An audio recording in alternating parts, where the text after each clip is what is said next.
Bom dia, boa tarde, boa noite. Estamos aqui na aula de número 20 de Ciência do Solo, do curso técnico em agropecuária do Instituto Federal de Brasília, campus Planaltina. Nessa aula de número 20, nós vamos dar continuidade aos estudos dos minerais secundários, e vamos introduzir o estudo das propriedades físico-químicas do solo por meio do conceito de capacidade de troca catiônica, explicando a unidade utilizada para exprimir a CTC de um solo. Então, na aula anterior, nós falamos a respeito da importância, no final da aula anterior, falamos a respeito da importância da adsorção iônica e troca catiônica. Por que a adsorção iônica e a troca catiônica são considerados um dos fenômenos mais importantes da natureza? Então, explicamos a importância da adsorção iônica e troca catiônica. E nessa explicação da aula anterior, nós falamos que é muito importante as cargas presentes na superfície colóide. Por quê?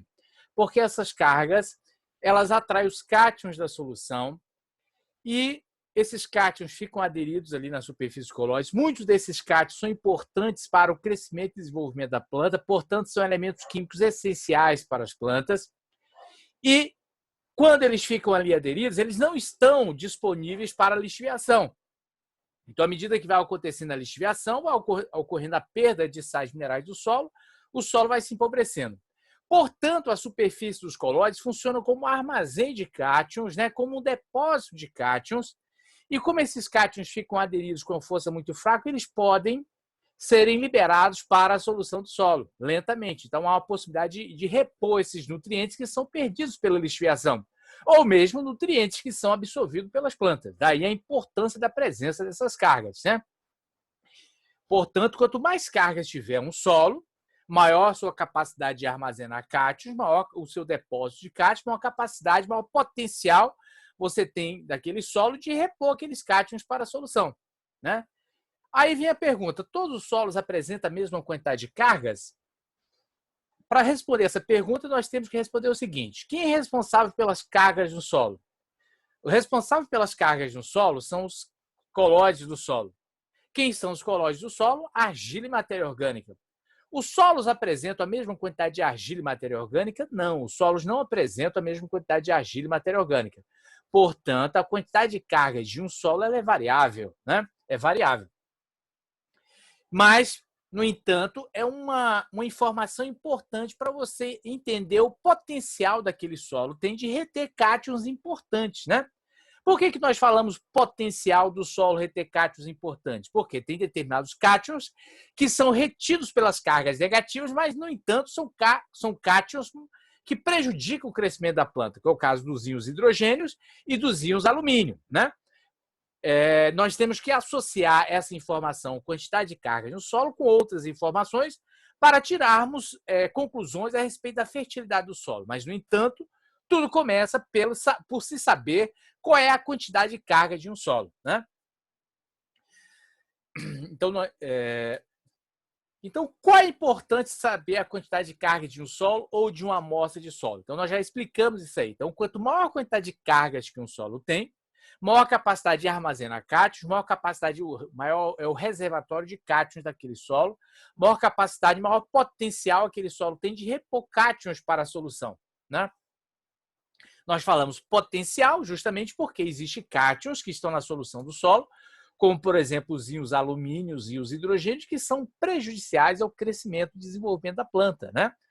Então, por isso que é o potencial. Então, tudo começa para se entender o comportamento químico do solo, para se tirar conclusões a respeito da fertilidade do solo, tudo começa pela CTC do solo. Se saber qual é a quantidade de cargas que uma amostra de solo tem.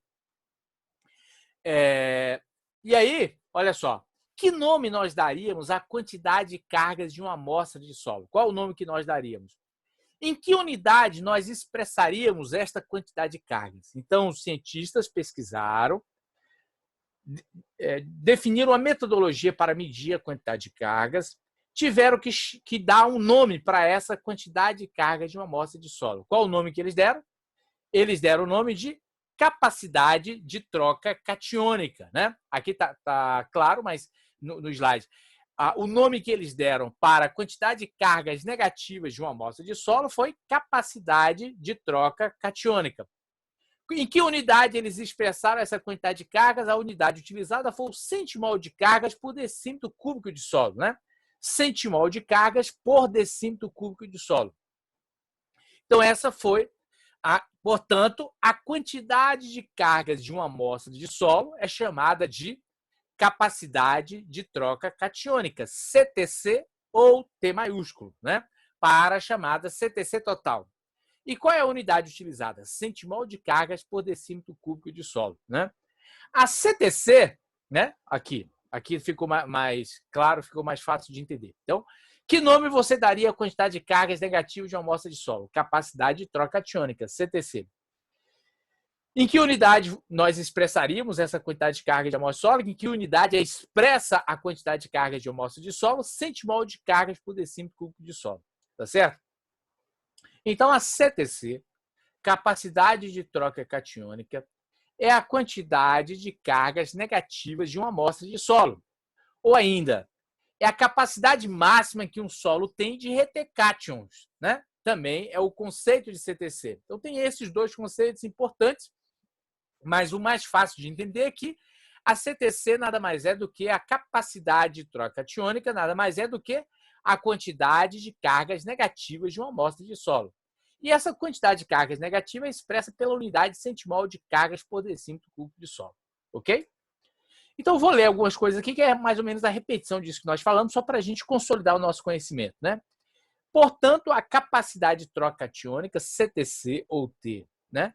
Os cátions retidos nos colóides do solo podem ser substituídos por outros cátions, né?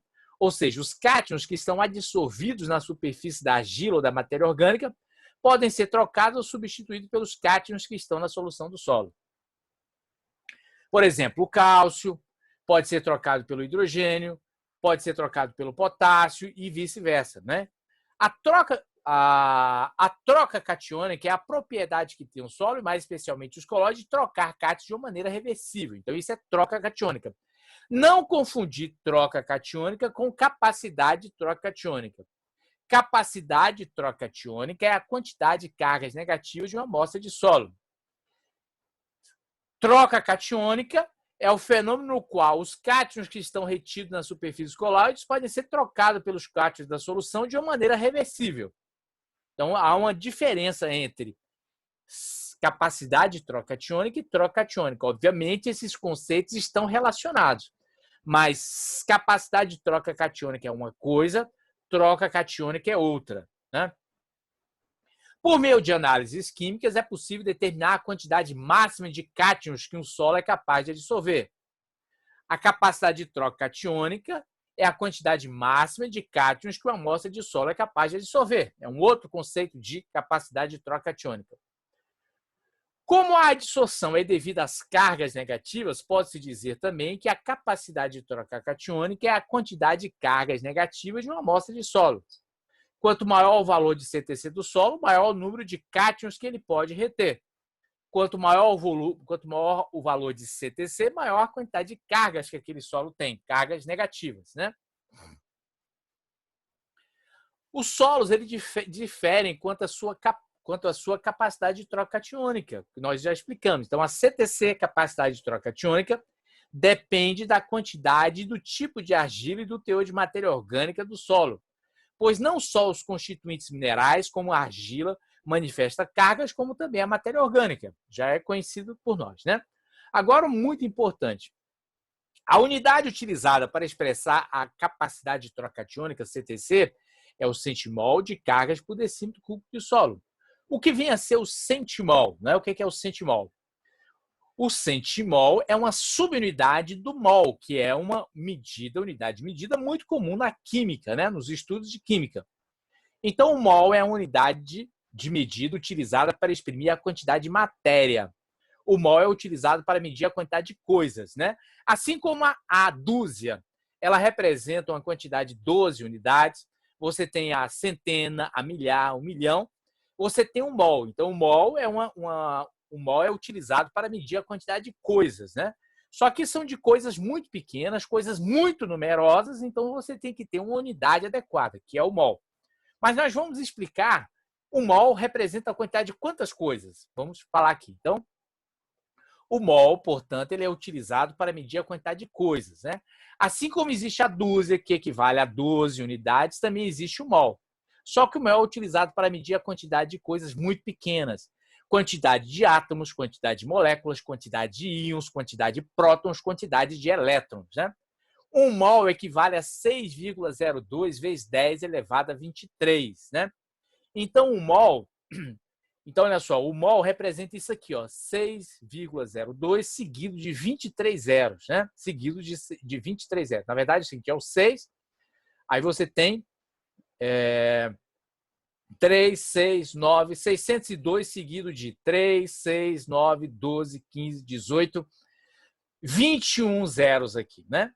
Esse número aqui equivale a que unidade? Então, você tem aqui, ó, unidade, dezena, centena, milhar, milhão, bilhão, trilhão, quatrilhão, quintilhão, sextilhões. Então, um mol equivale a 602 sextilhões de alguma coisa. Então, esse é o número. Utiliza-se o mol justamente para não se ficar falando um número tão grande, para não se escrever um número tão grande, né? Por isso que se utiliza o mol. 6,02 vezes 10 elevado a 23 é chamado de constante de Avogadro, que foi o pesquisador, o químico, que começou a utilizar essa unidade. Se quiserem mais detalhe a respeito do mol, porque 6,02 vezes 10 elevado a 23, como é que ele conseguiu isso? Então, consultem lá os livros de química, né? O que nos interessa saber aqui é que o mol, que o centimol, é uma subunidade do mol. Que subunidade é essa? Então, o centimol é a centésima parte do mol. Então, você pega o mol, divide por 100, você vai ter o centimol. Então, 6,02 vezes 10 elevado a 23 dividido por 100 vai dar 6,02 vezes 10 elevado a 21. Portanto, o centimol equivale a 6,02 vezes 10 elevado a 21. E esse número equivale à quantidade de quantas coisas? Então, vamos novamente aqui. Unidade, dezena, centena.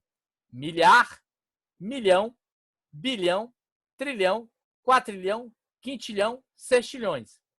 Então, um centimol equivale a 6 sextilhões e 20 quintilhões de alguma coisa, né? No nosso caso aqui é de cargas negativas, cargas positivas, cátions e ânions, né? Aí o seguinte, ó, um centimol de cargas, portanto, representa essa unidade. 6 sextilhões e 20 quintilhões, né? Ou simplesmente 6,02 vezes 10 elevado a 21. E 2 centimol de cargas equivale a quanto? A 2 vezes isso aí. Equivale a 2 vezes 6,02 vezes 10 elevado a 21, que equivale a 12,04 vezes 10 elevado a 21. 3 centimol equivale a quanto? 3 vezes isso aqui, que vai dar 3 vezes 6,02, equivale a 18,6 vezes 10 elevado a 21. 4 centimol, 4 vezes isso aí. 4,5, 4,5 vezes 6,02 vezes 10 elevado a 21. Então, isso que é a explicação do que é o centimol. É uma medida de quantidade de coisas. Um centimol equivale a 6 sextilhões e 20 quintilhões de alguma coisa. E o dobro disso, e 4 vezes isso, e 5,6 isso aí. Então, basta multiplicar. Mas não se multiplica, não se utiliza esses números muito grandes. Utiliza apenas centimol. 1 centimol, 2 centimol, 1,5 centimol, 10 centimol, 10,1, 10,2 centimol. Essa é a unidade utilizada nas ciências agrárias quando se trata de resultado de análise de solo. Agora, e o decímetro, né? O que é o decímetro? O decímetro nada mais é do que uma subunidade do sistema métrico decimal. E aí, para facilitar, nós normalmente nós trabalhamos com milímetro, né? No nosso dia a dia, nós trabalhamos com metro, com quilômetro, né? O milímetro, e não trabalhamos com decímetro. Então, para facilitar o entendimento, vamos transformar decímetro em centímetro, que é a unidade que nós trabalhamos no nosso dia a dia, né? Lembrando que no sistema métrico decimal nós temos o quilômetro, o hectômetro, decâmetro, metro, decímetro, centímetro e milímetro. Chama-se sistema métrico decimal por quê? Porque ao passar de uma unidade para outra, ou nós multiplicamos por 10 ou dividimos por 10. Por exemplo, para transformar quilômetro em hectômetro, o que nós fazemos? Multiplicando por 10. E assim por diante. quando a gente vai passando de hectômetro para decâmetro, multiplica por 10. Decâmetro para metro, multiplica por 10. E quando nós caminhamos no sentido contrário, nós dividimos por 10. Por exemplo, para transformar milímetro em centímetro, o que nós fazemos? Dividimos por 10, né? Se for ao quadrado, centímetro quadrado para milímetro quadrado, divide por 100. E se for ao cubo, divide por 100 ou multiplica por 1000, desculpa. Se for ao cubo, multiplica por 1000 ou divide por 1000, né?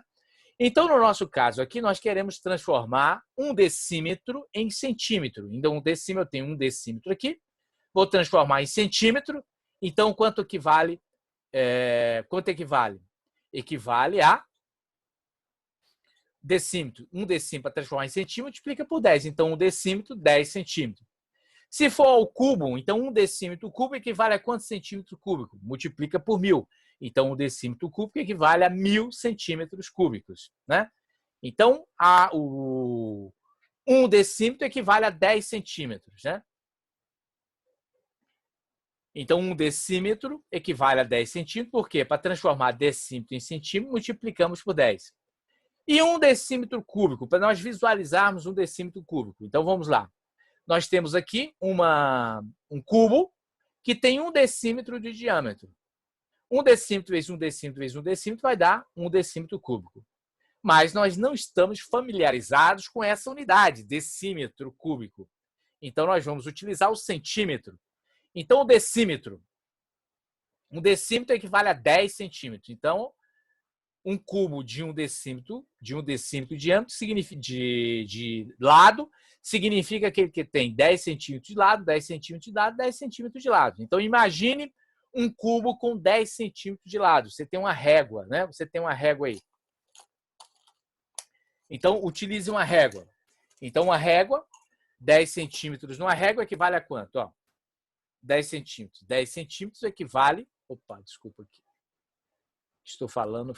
Então, 10 centímetros equivale a, numa régua, 10 centímetros equivale a esse tamanho aqui, ó. 10 centímetros, basicamente, esse tamanho. Então, um cubo de 10 centímetros, ele tem 10 centímetros de aresta, 10 centímetros de largura, 10 centímetros de comprimento, 10 centímetros de altura.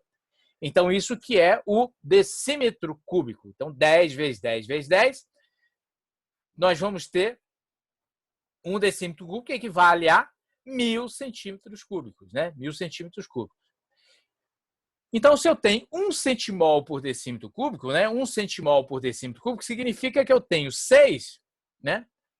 1 centimol por decímetro cúbico significa que nós temos 6 sextilhões e 20 quintilhões de cargas em 1 decímetro cúbico de solo, em um cubo que tem 10 centímetros de aresta, né? Então, isso que significa o centimol por decímetro cúbico.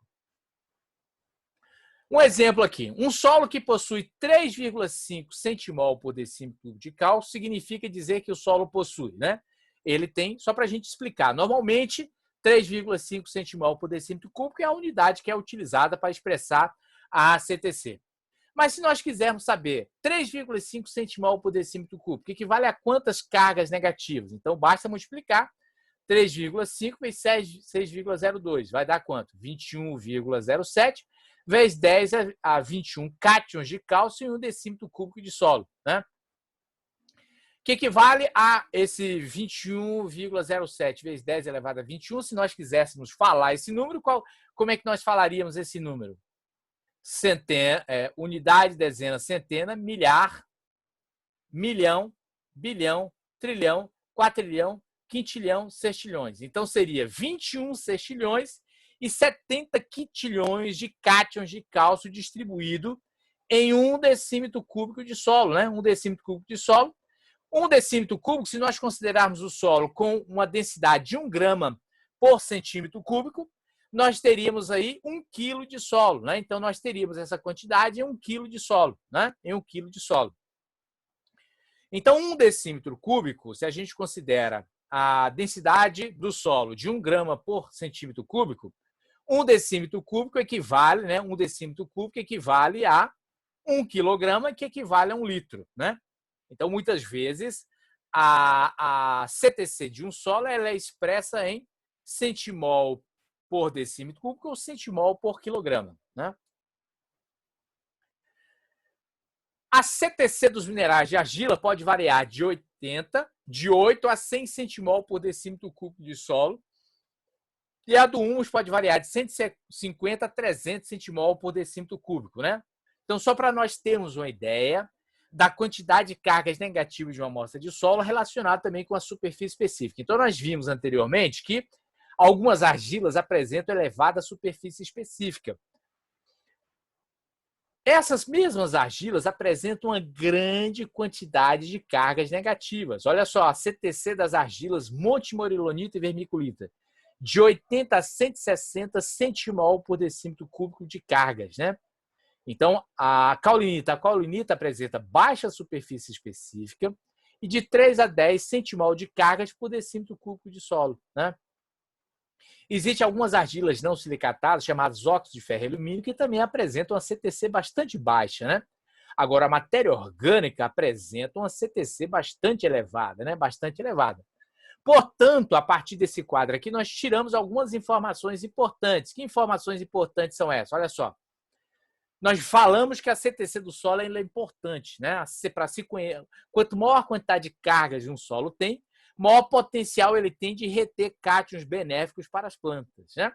Se a CTC for baixa, como é que a gente faz para aumentar a CTC de um solo, né? Se a CTC é baixa, o que nós fazemos o que pode ser feito para aumentar a CTC do solo? Então, para aumentar a CTC de um solo, primeiro você tem que saber que então quem é responsável pela CTC do solo? As argilas e a matéria orgânica do solo. Tem como aumentar a quantidade de argila de um solo? Então, isso não é uma prática que se utiliza, né? Para aumentar, não se vende a argila para aumentar a CTC do solo. Mas, no entanto, você pode ter práticas agrícolas que aumentam a quantidade de matéria orgânica do solo, aumentando a sua CTC, né? Então, quando se faz a adubação orgânica, utiliza composto orgânico, utiliza bocate, utiliza adubação verde, utiliza outro tipo de matéria orgânica no solo, essa matéria orgânica se decompõe, se transforma em humus, nós vamos estar aumentando a quantidade de cargas negativas desse solo, vamos estar aumentando a sua CTC, a sua capacidade de troca catiônica, né? Sua capacidade de troca catiônica. Essa capacidade de troca catiônica, ela pode ser determinada no laboratório. Como é que é determinada a CTC no laboratório? Então, como se calcula a CTC de um solo? A CTC pode ser calculada pela seguinte forma. Então, a CTC total, T maiúsculo, é a soma de cálcio, magnésio, potássio, sódio, H mais Al, né? Então, isso é o cálculo da CTC. Essa CTC total, né? A CTC total, também ela tem um símbolo de T maiúsculo. Essa CTC total, então, retira-se uma amostra de solo no campo, leva-se para o laboratório e essa CTC total é colocada, para determinar a CTC total do solo, é colocada uma substância nesse solo para elevar o pH até o pH atingir um pH igual a 7. Então, a CTC total, que tem um símbolo T maiúsculo, ela é determinado em condições de um pH igual a 7, né? A CTC total também é chamada de CTC a pH 7, porque existe um outro tipo de CTC que nós vamos ver nas próximas aulas, chamado CTC efetiva. A CTC efetiva ela é determinada no pH natural do solo e existem diferenças nesses valores, né? Da CTC total e da CTC efetiva. Para se calcular a CTC total, então, soma-se os teores de cálcio no solo, os teores de magnésio, de potássio, de sódio, H+, e Al3+, né? H+, e Al3+.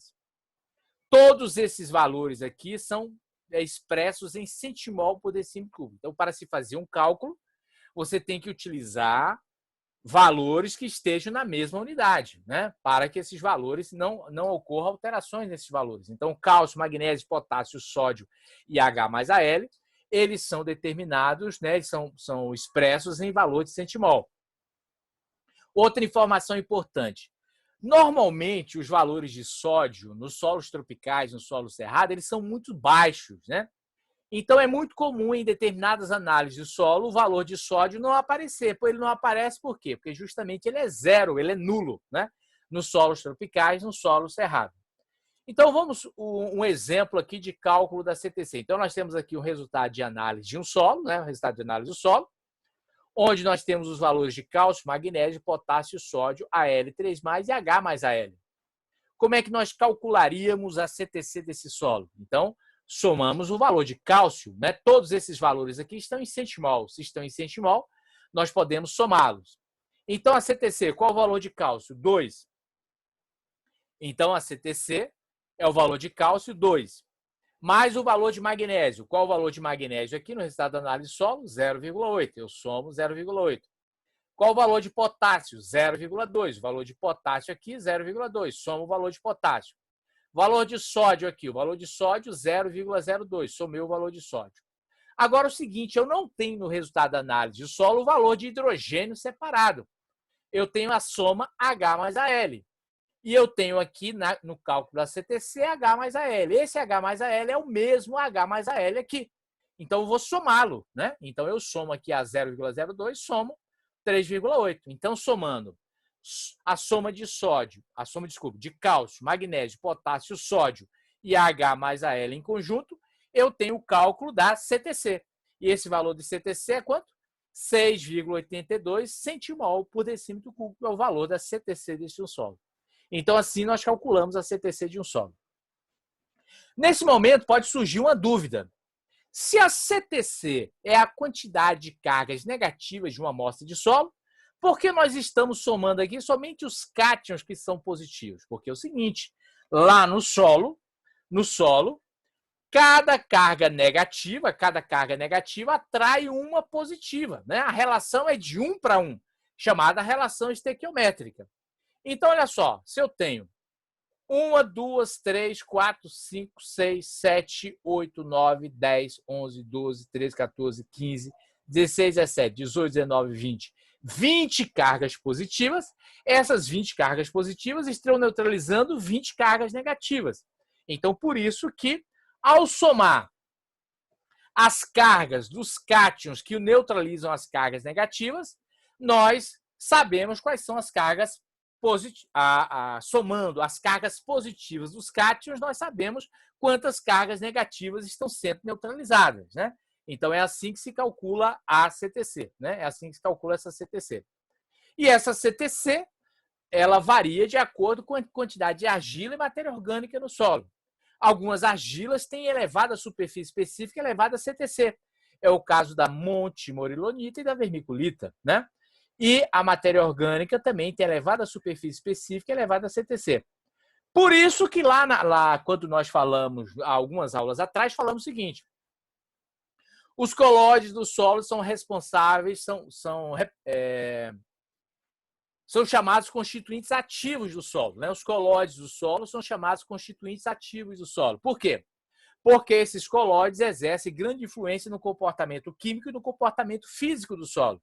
No comportamento físico, nós falamos algumas coisas, quando nós falamos de textura, falamos alguma coisa da influência, né? Por exemplo, das argilas no comportamento físico do solo. Agora, no comportamento químico, né? O comportamento químico está intimamente relacionado à superfície específica e presença de cargas. Então, algumas argilas e matéria orgânica têm uma grande superfície exposta, e nessa grande superfície exposta, uma grande quantidade de cargas. Essas cargas vão atrair os cátions da solução do solo, funcionando como um reservatório de cátions, o armazém de cátions, né? Então, nós vamos, nas próximas aulas, associar. Nas próximas aulas, vamos falar da mineralogia da fração argila do solo. E em uma outra aula, nós vamos associar, em outras aulas, vamos associar a informação da CTC com outras informações, características químicas do solo, a ela relacionadas, e a partir dali nós vamos tirar conclusões a respeito da fertilidade do solo. Então, gente, muito obrigado. Essa aula termina aqui. Muito obrigado pela presença de vocês. Bom dia, boa tarde, boa noite.